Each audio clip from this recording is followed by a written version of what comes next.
Well, I'm being recorded, that's okay. Well, good. Hello, my name is Cormac MacFhionnlaoich. I'm Director of the MSc Program in Finance and delighted to welcome you all to this webinar. And we'll talk through various aspects of our finance-related programs on the MSc program at the Smurfit Business School.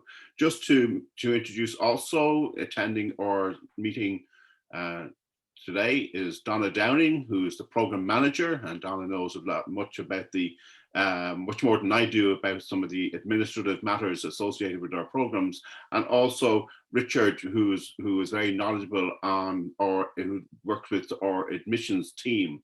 So delighted to welcome Donna and Richard to be with us today, and they will pick up questions later on any of the themes relating to admissions, and also facilitating and helping me to address questions that perhaps I don't have full knowledge of. So we look forward to that. Okay, so let me kind of start off simply by talking you through the our portfolio. So you see here kind of an extended portfolio, or MSc in Finance, Quantitative Finance, an MSc in Renewable Energy and Environmental Finance, also MSc in Aviation Finance, and finally, our newest edition, the MSc in Financial Data Science. So you see here the evolution and development of a range of programs, and these all have come together, building on the needs of the industry, if you like, where the finance industry became that bit more technical orientated. Then we introduced the Quantitative Finance program. And then building on the increasing concern for issues around renewable energy, environmental issues. And we see that today, of course, with the COP26 meeting in Glasgow. And again, addressing these needs of society, we develop these programs. Also in Aviation Finance, Dublin, for those who may not know it, Dublin is pretty much a significant headquarters for aviation finance globally. Approximately 1/3 of the aircraft leasing companies are based out of Dublin. So aviation finance forms an important part of the economy, both locally here, and also has a global impact, of course, also. And then most recently, we have recently launched this current year, actually, started the Financial Data Science program, and that is orientated, perhaps the simpler language for that perhaps is in the realm of fintech or financial technology, again, developing modules and programs and experiences in that space. So again, we see an evolution here in the development of a whole series of programs. We are, again, to say, briefly, highly, significantly, we are a greatly accredited school. We have significant achievement on regard to accreditations, also regard to rankings from the Financial Times. And again, that is perhaps a measure of our quality year on year, and we strive to sustain and maintain that quality going forward. So if I can speak briefly on the MSc Finance. Now, in speaking on the MSc Finance specifically, those of you who are interested in the broader programs, Quantitative Finance, Environmental Finance, Aviation, and Financial Data Science, please pay special attention here, because actually the way we have structured our programs, we recognize that there's a fundamental set of skills that are necessitated across programs, no matter which one you're working with. So the MSc Finance, looking at careers broadly in the financial services area, corporate finance, featuring strong industry connections. It's an intensive 12-month program, very significant reputation in the industry, both locally and globally, our longest standing program, and over 50 years of achievement with this program, actually, and we're doing, continue to do well with it, and combining academic skills with real life problems. The kind of students that joins this program, students with backgrounds, economics, finance, mathematics, engineering, broad business programs also coming into this program, seeking a broad perspective. And so here we have a series of kind of learning outcomes. And these learning outcomes in the areas such as developing knowledge, theory, practice, developing communication skills, being capable and able to make strong investment decisions, to comment critically on the nature of the organization and its governance structures, and to be an effective team player. So it's a combination of kind of academic knowledge-based skills, but it's also importantly this whole issue of kind of communication and teamwork and engagement. So there's both which is all part of a process, which again is important in process of decision making and in personal development in communicating issues around finance. So not to forget, I think, that important dimension. Now here we have the program structure. And just paying attention here, we've broken out into 3 trimesters, and I'll go through each of these individually. Trimester 1, trimester 2, and then a summer trimester. But to speak particularly on trimester 1, and this is where I want the REEF students, students interested in renewable energy or quantitative finance or financial data science, to tune in, especially here, because these modules are actually common across these programs. There's a set of skills that are necessitated. There's a set of mathematical or quantitative capabilities that are important. There's a set of skills around financial theory that are important. There's a set of skills around financial analysis of corporations that are important, no matter what stream of one might have a special interest in.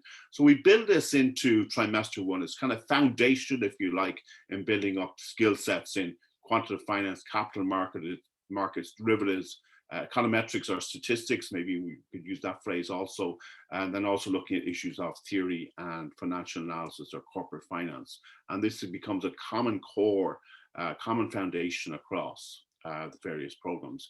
Going on to, from the context down of the MSc Finance, we then broaden out into a portfolio looking at issues of portfolio risk management, financial asset valuation, the applied corporate finance, and indeed a module in banking. So we see here a more industry-focused, pragmatic approach to issues in finance. Having built the theory, having built the financial, quantitative skills, then let's go apply it into portfolio management, into a deeper appreciation of applied corporate finance and related matters.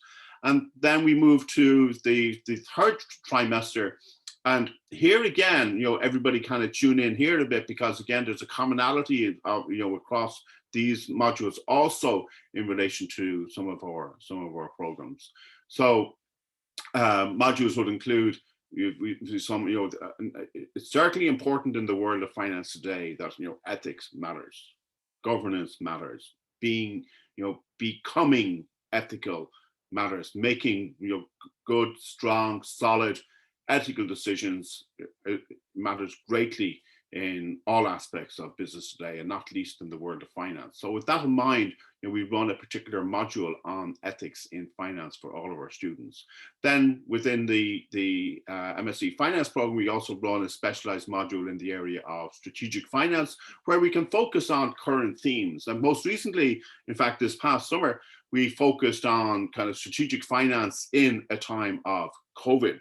That is to say, is how could we apply some of our strategic thinking, some of our financing thinking into the contributing to the improvement of the research process and financing of the research process in regard to COVID. So focusing on financing research and development, for example. And so again, we work with current themes. Other themes connected that we could work with that might perhaps to the future be in an area such as climate finance. So these are core modules. Then we move to the latter part of the summer trimester, where students can take a number of pathways. They can choose summer modules such as, it's just a sampling of treasury management, fintech, behavior finance, mergers, acquisitions. And then we have 2 further important pathways which suit our students, and come back to that. The pathway around internships, where students can head out into an internship for their summer and working closely with a host company and a potential employer in the realm of, could be in the realm of stockbroking, of investment banking, corporate finance more broadly, and indeed even broader than that. Very much at the initiative of the student to seek out an internship with a company and within an industry with which they would have special interest, aided by our internship manager to try and bring this about. And so in the past, we have internship companies such as, some of these are local, some are global, Credit Suisse, Avalon, Morgan Stanley, again, recognizable globally, some others recognizable more locally. such as Goodbodies, AIB, Kinsale, Capital Management, and indeed EY in that kind of consulting space, if you like. So we have dedicated internships in these spaces. And for some students might actually like to pursue a research project. This tends to be undertaken by students that have a special interest in research.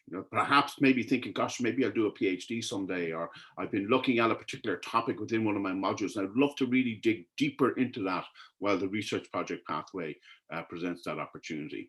I also want to mention briefly, we are a CFA Chartered Financial Analyst Program Partner, and so those of you interested in this Chartered Financial Analysis, of which increasingly students are, we work, we complement, if you like, the curriculum of the CFA, and we also work with a global equity analysis competition, that is, say, the CFA Challenge, where our students pursue a dedicated investment management proposal, working closely with an industry mentor, and this has been a great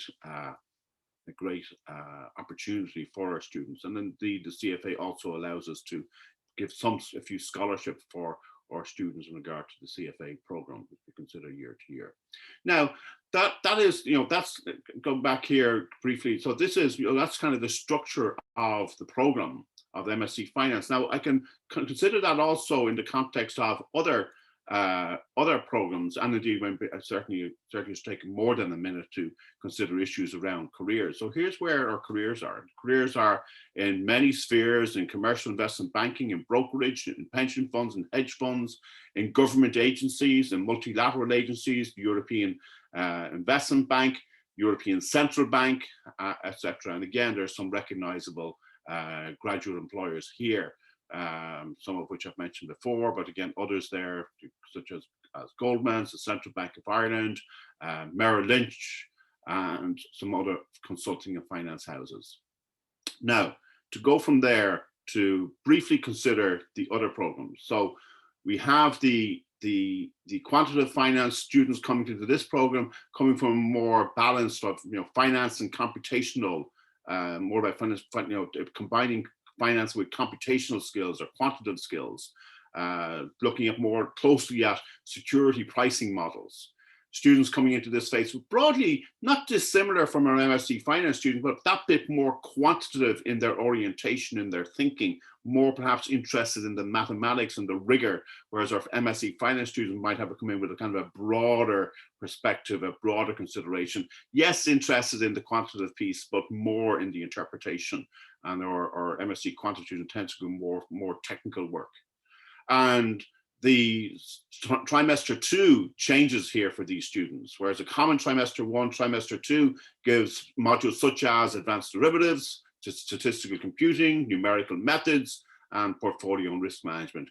And trimester 3, summer trimester, very much similar with the MSc Finance program, other than a specialized module in fixed income securities, so complementing in that space. And again, students pursuing, students pursuing their internships in companies that are more specific to the quantitative finance space. To go on then to consider one of our more recent developments, the MSc Renewable Energy and Environmental Finance program. And here we have the development of programs that are targeted to graduates with interest in the whole environmental, social governance space, ESG space, sustainable finance, renewable energy.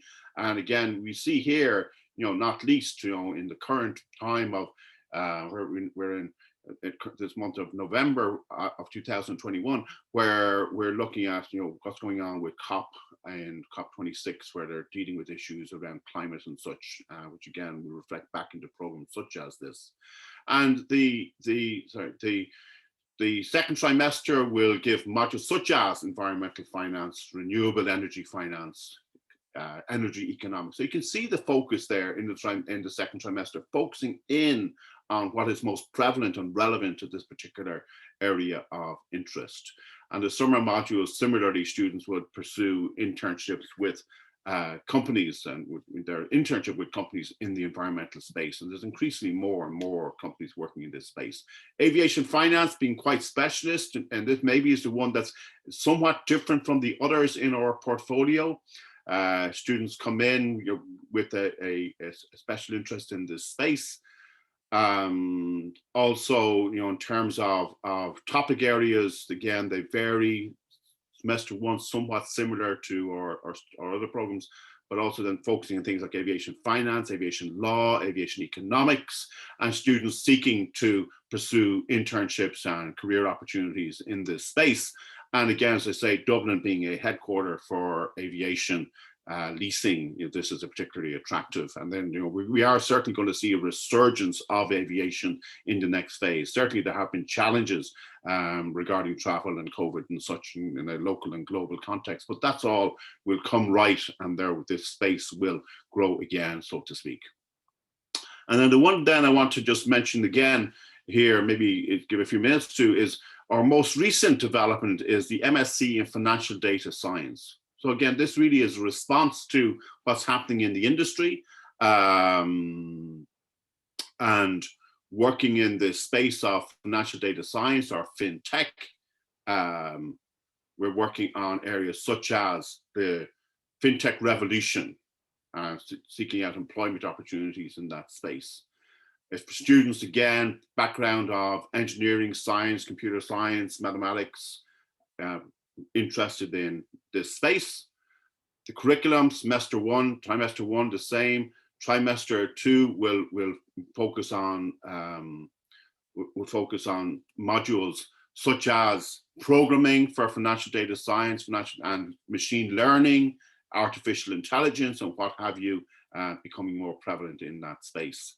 Also, we have a fintech incubator on the main UCD campus, and an opportunity for students to work with them in their space also. So that again being a further evolution and development of the program, with employment roles in data science, business analytics, risk specialists, and related opportunities. So you see here, I hope that we have an entire evolution of our modules. If I can just go back to I'll do this, but go back to my first slide or second slide. Again, we see this is the evolution of our MSc finance related programs. So again, from the fundamentals, becoming a bit more technical, more energy, environment orientated with our renewable finance, and then becoming somewhat specialist in aviation finance, and then looking to the very current developments in financial data science. Now, some students might say from year to year, well, I mean, which one should I choose? Well, if you have a specialist interest in one of these, I would go with that one. Doing the others does not negate you from engaging with employment opportunities in fintech. So for example, MSc students in finance may well end up working in fintech, but they'll come at it with a more interpretive perspective than the specialist students in that space. So you're not necessarily constrained, even if you choose a particular mode. So I'm happy to consider now any kind of questions and such that people would have in regard to this. I've observed at least one question come in, but maybe I'll deal with this one briefly and then hand over to my colleagues. Student in psychology, considering the word in finance, 5 years. I would say to that student that absolutely, a broader background and indeed experience again is very helpful in this space. So absolutely, consider the programs. Cormac, I might come in on that one actually, just as a missions manager there with regards to Juliana's question in psychology. So obviously we have a set of criteria that you need to be eligible for the programs. However, a little bit like what Cormac said, we do look for diversity in the classroom, which really does help for people with different backgrounds. The main thing that we'd be looking for someone who's coming into our finance programs is that they have a large amount of quantitative modules taken. I know in psychology, for example, you use systems like SPSS and you use statistics, and you obviously have research methods and things like that, which can actually tick those boxes. So to be honest, I'd say that would probably be fine. I also note there that you mentioned you have diploma in financial advice and some qualitative elements. So to be honest, like it sounds like you could be fine. If you want to reach out to us in admissions, smurfit.admissions@ucd.ie, we'll certainly be able to get back to you. Sorry, Cormac, was you going to say something? No, it's agreeing with your, that sometimes we do find these broader psychology or social science, and in fact, they have done, statistics and other modules, and they perhaps have more quantitative skills at times than they realize. Yeah, absolutely. And again, one of the key points I mentioned at our previous admissions presentation to this was that actually about 60% of our students in Smurfit are coming from non-business backgrounds. So, and I think it's around about 80% of our masters can actually accept people into them, again, from non-traditional backgrounds. A lot of people have a preconception that getting into finance, you need to have a BCom or some sort of business undergrad or some finance, but no, actually, again, like Cormac, you'll know you have people from all backgrounds, and engineering and physics and things like that, obviously too. So yeah, I think it certainly probably helps the classroom, but I can't speak of that because Cormac's the one who teaches it. So, well, I answer one of the other questions in the Q&A there, actually, or maybe I'll put it to you. And one of the questions here is just, what are the quantitative finance degrees career pathways? So obviously we have a careers team. They're not here today, but Cormac, would you be able to sort of? I mean, broadly on that one, as I say, the quantitative finance students tend to go into more technical roles within financial institutions, maybe more of a trading role. And that would be the broad differentiator. And I guess they're doing a bit more work with data, and I guess areas around data analytics, which also can have broader applications also. So it's really, I think, in terms of trading, in terms of technical skills, and but quite similar, in other, so there can be a significant, I guess a significant overlap on career opportunities, but again, it can go down that slightly more technical trading route as well.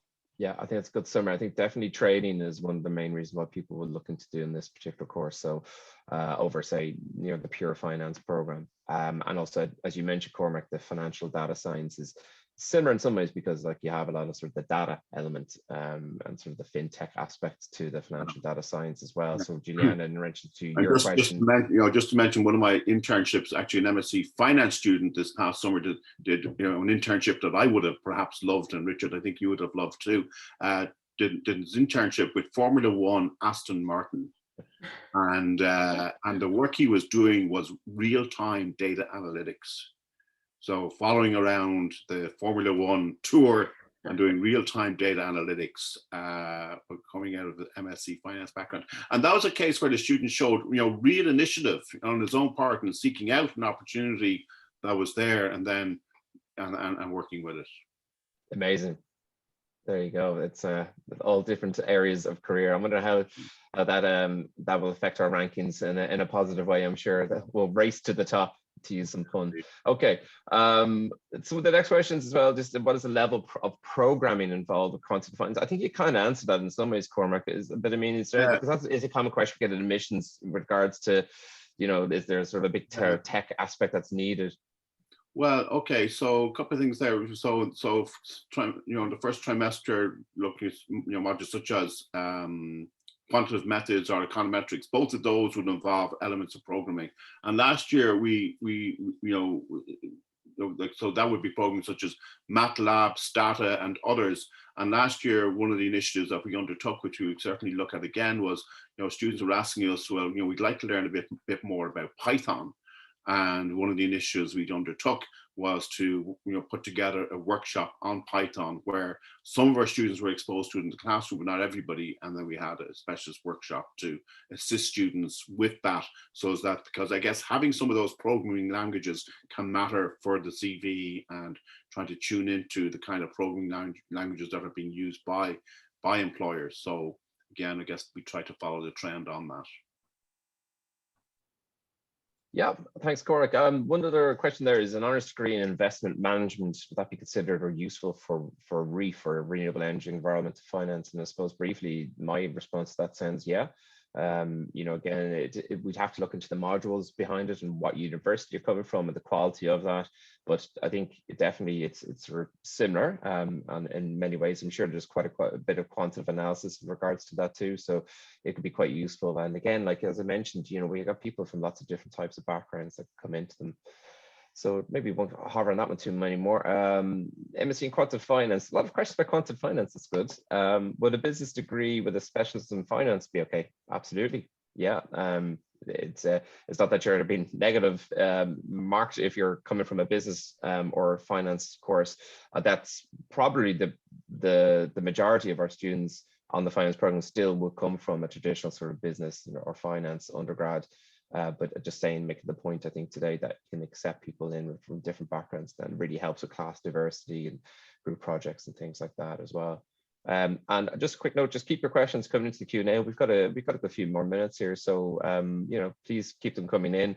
There's any questions for Donna in the program office? I'm sure she'd love to help. I think a lot of them at this stage of the year tend to be more admissions related. Just on that, Richard, if I could ask maybe Donna to come in for a few minutes, because Donna, in many ways,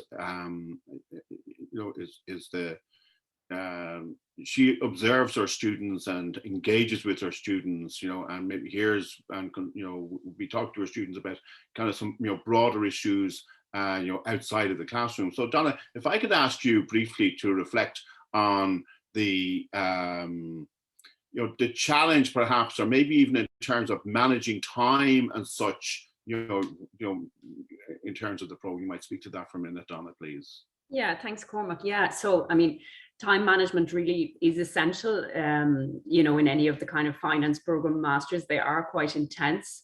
The first trimester for most of the finance programs is divided into 2 6-week blocks. So students would study 3 modules intensively and then have exams, and then study 3 more modules and have exams, and then before Christmas. So a lot required. I suppose, yeah, you kind of have to hit the ground running in a sense.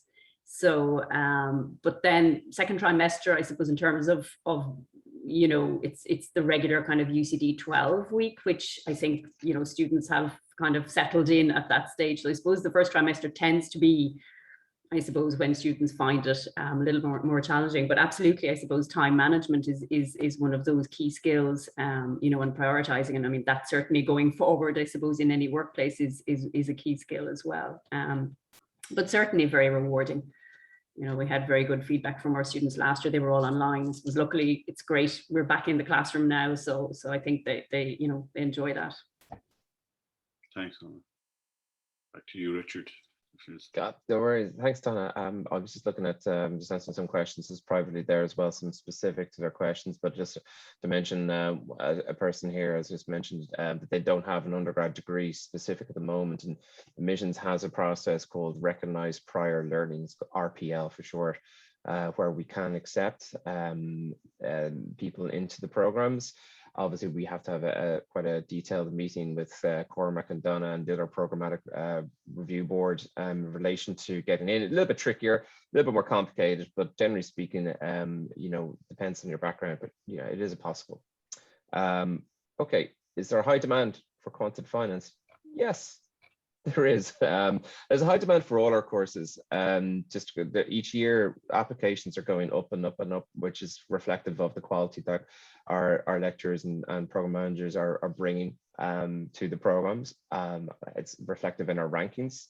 So that generally means it is becoming a little bit more competitive to get a place in Smurfit each year at the moment. So at the moment, Quantitative Finance is certainly one of our smaller programs, but it's definitely getting a bigger interest. I think definitely renewable energy, for the reasons that Cormac has mentioned already, is becoming quite popular this year. I think it's quite timely.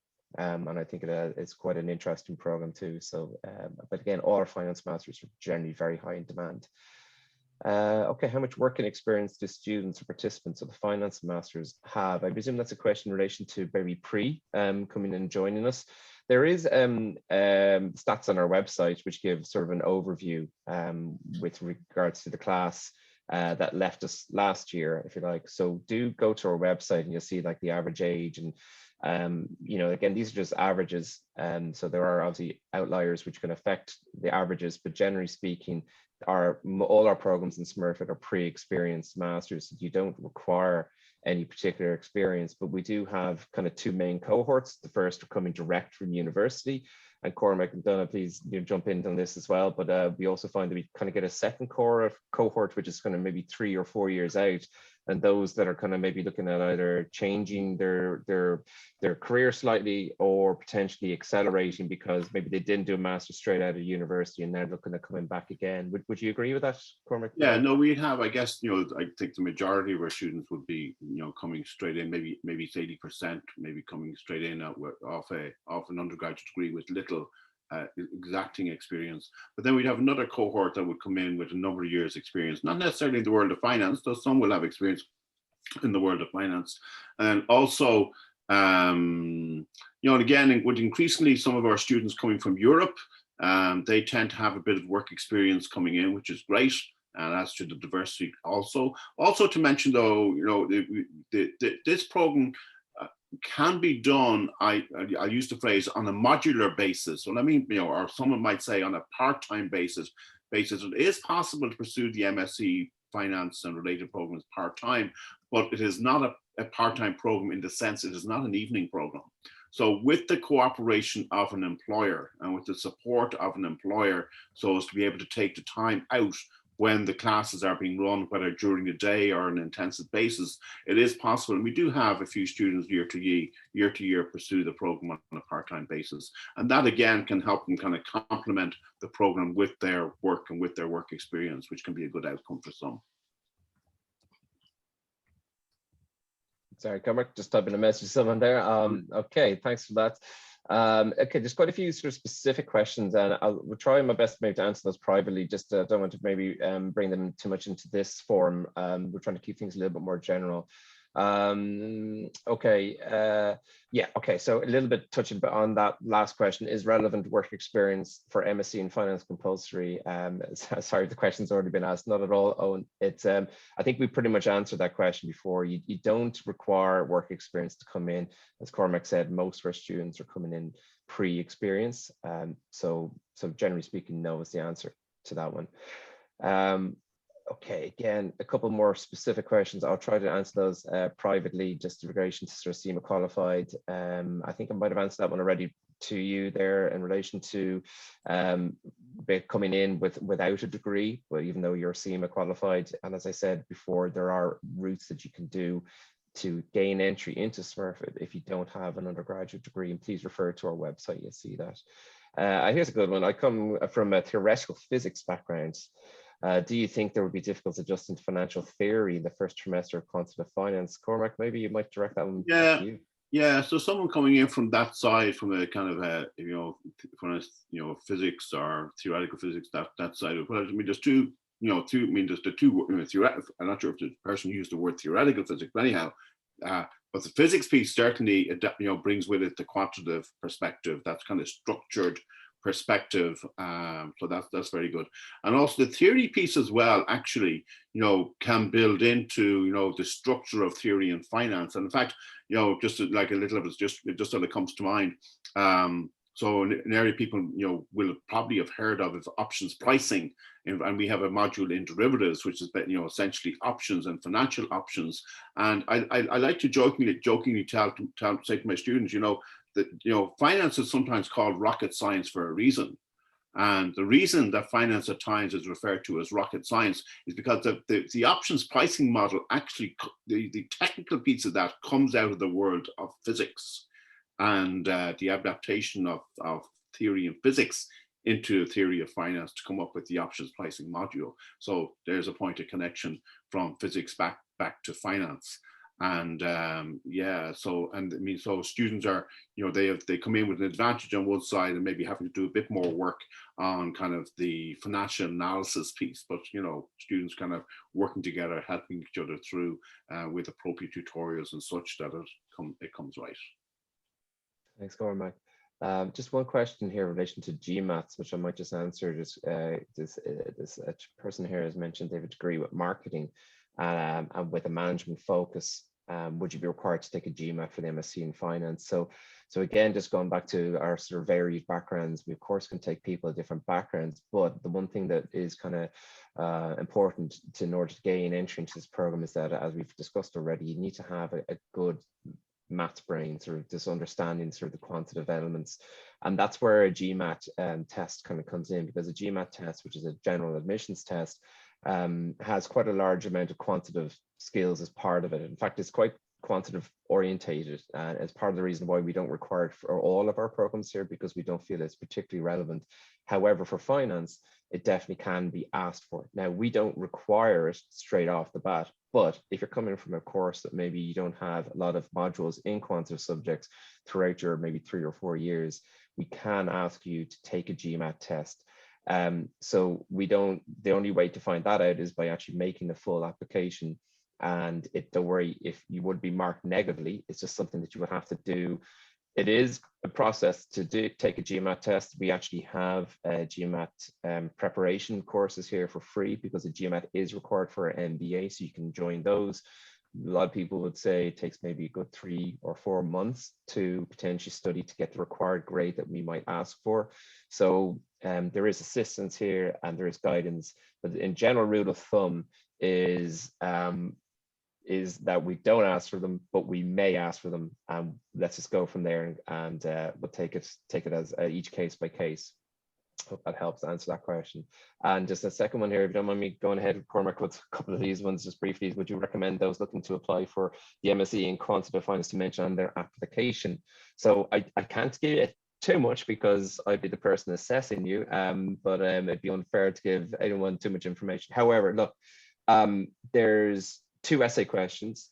The first essay question is effectively, why should we pick you over, say, someone else? And that's quite an open-ended question. We are looking for things like leadership skills and other extracurricular activities, things that might not be very apparent to us by looking at your CV or your transcripts. So by that, generally speaking, a lot of people who've got quantitative subjects taking their modules, we could see that from your transcripts. You don't need to highlight that, but maybe talk to us about other things. Have you been involved in, I don't know, investment groups as part of your undergraduate? Have you got other, finance or quantitative certs, or or you even captain of a sports team? Things like that sort of help us, because again, we really try to build leaders here in Smurfit, and that's one of our key things that we try to focus on. And we have other programs like our global leadership program that is part of the programs that we do here. It's a non-credit module you can do as well. So things like that help. But generally speaking, yeah, it's really open-ended question. The second question is where do you see yourself working in 5 years' time? And that's one that we look for research, that you've done some research, that you've maybe reached out to current students using our tool on the website, or maybe you've reached out to through LinkedIn to people who've already done this program, and that you can really understand where you can go with this particular program, and that your motivations are very clear to us, so that we can understand that your expectations will be met by this program, and that you will hopefully go on and that you're choosing the right program too. So I hope that kind of helps give a bit of information generally around what we'd be looking for in our application essays. But obviously anything that's relevant to finance, just mention it 100%. Will I go on? Cormac, there's a couple more questions, I think, just to finish this off. We've probably got another 3 or 4 minutes. Yeah. All right. So considering financial data science, a relatively new course, is there any special support provided to the students in terms of industry connections? I may pass it over to maybe Donna. I mean, I guess so. So the program director in that is Richard McGee, and Richard joined us a few years ago, and he himself has a background in fintech, and also a number of colleagues are also doing research in that space of financial fintech, and they are also, connected into some of the financial institutions, and Bank of Ireland comes to mind, and there's some other financial institutions that they're connected into. But I also mentioned that kind of fintech hub in Nova UCD on the main campus, there are a number of fintech companies working there, and again, my colleagues would be connected into some of those firms. So so there is an increasing ecosystem almost evolving around the fintech space, and so that there would be scope for exposure there. And we often, so for example, one of my colleagues who teaches in a financial technology module on our MSc Finance, a summer module, that person comes in from industry to teach the module. So we connect back to industry in order to build that bridge, and that's kind of an ongoing. And certainly I was in the world of fintech, financial data science, those points of connectivity matter. Next question, I study law in Italy. Again, just to go back to the sort of varied background and that we look at. So yeah, it just depends what modules you do, what kind of university you're coming from, and have you got anything else as well. But as I mentioned just previously, there could be a GMAT test that we could look at setting for you. So if you want to reach out directly to me, I actually look after the European admissions. So it'd be me be assessing you. So you can get my email on the website, or just email smurfit.admissions and we can go from there, set up a one-to-one and have a chat about your background. Another question is in relation to the financial data science class, because it's so new, because this is its first cohort that's in our class. A lot of people are kind of obviously keen to understand, things like, stats around it, like, graduate stats. Obviously, there aren't any graduates from it at the moment. So the one thing we don't publish live is the current class sort of diversity. That's something that we don't publish. You will obviously receive this with regards to sort of rankings information that we publish the following year. But generally speaking, just from a very anecdotal point of view, most of the people who are coming into that are coming from, again, as we mentioned already, sort of business and finance backgrounds. But there are people who have come from a few sort of engineering and sort of more programming or sort of IT type backgrounds into it as well. But again, look, the eligibility aspect is all available on our website, and we can talk to you in more detail about that if you reach out to us at smurfit.admissions@ucd. The last two questions, maybe in the last 2 minutes. The acceptance rate for quantitative finance. Again, it's not something we publish, but it is competitive. But don't let that put you off. It is competitive, but do get your application in. In fact, I would suggest if you get an application in as soon as you can, because we don't operate on a deadline basis like a lot of other universities do. So we don't wait for everyone to apply by May and then assess everyone and then give offers or rejections. We do it on a first come, first served basis. So highly sought after courses can obviously fill and close earlier. So the earlier you get your application in, the safer bet it is. And then if we require more information from you, that allows us then time to get that from you before the course might be closed. Again, like things like setting a GMAT and getting the result for that. Okay, actually, quick with Cormac here, any courses, books you might recommend before someone can start quantitative finance, financial data science? Oh, quantitative science. So, so on the quantitative finance side, so any, a book on kind of mathematical finance or mathematics economics. I think, as I recall, it's an author called Chen in that space, mathematical finance, and that would be on the math side. On the broader kind of corporate finance side, where maybe there'd be a deficit there also, the classic publishers in that space are Brearley and Myers. Fundamentals of Corporate Finance or Principles of Corporate Finance. Those are perhaps two textbooks that come to mind. But I think a good, a student they'll probably discover a lot more quick enough to a bit of targeted research on that also. Great. Okay. Last maybe 3 questions just before we finish up. One from Breffney here about if you're accepted into the program and paid a deposit, is it non-refundable? Yes, that is correct. So our acceptance deposits are non-refundable. If for any reason you can't attend, like obviously some people did with regards to COVID for the first year, that can roll over again to any year, stays within UCD. So, and obviously most people came back the second year this year, we're here now. But yeah, look, it's non-refundable. It's really, so it is a point of commitment if you get an offer to accept. The deposit is generally €500, but it can be slightly more depending on where you're coming from in the world and also what course you're applying for. There's another question here, is GRE acceptable in place of a GMAT? Possibly. It's again, just open to discussion, shall we say, on a case-by-case basis. Okay, I think that we're come to the end of the questions there for now. I think, Donna, there was one there, I think you just answered just in relation to the summer internships. Yeah. So they were just asking, so the internships would be self-sourced, but the Careers Network would provide a lot of support, as to how to go about finding an internship, but yeah, they're self-sourced. Great, thanks, Dan. Cormac, I'll hand back to you to close out. Okay, so again, well, thank Richard and Donna for that engagement, and thank you all very much for your Q&A. Again, I mean, it does suggest a significant level of interest and across all of our programs, and we just, yeah, we welcome you. We look forward to meeting with you. We would encourage you to apply, come on board, and I would hope that through this presentation that you see that we have a very significant commitment to education in the world of finance, and in the manner also in which the world of finance has evolved, be it into the quantitative finance, financial data analysis, renewables. So that commitment on our part to try to ensure that our programs are matched with the current market needs, I think is a good measure as to why some of you, should really strongly consider joining us. And so look forward to welcoming you. And if there are more direct questions, again, there's the through the website, feel free to contact Richard, contact Donna, contact myself. And so again, thank you very much for joining with us for this webinar.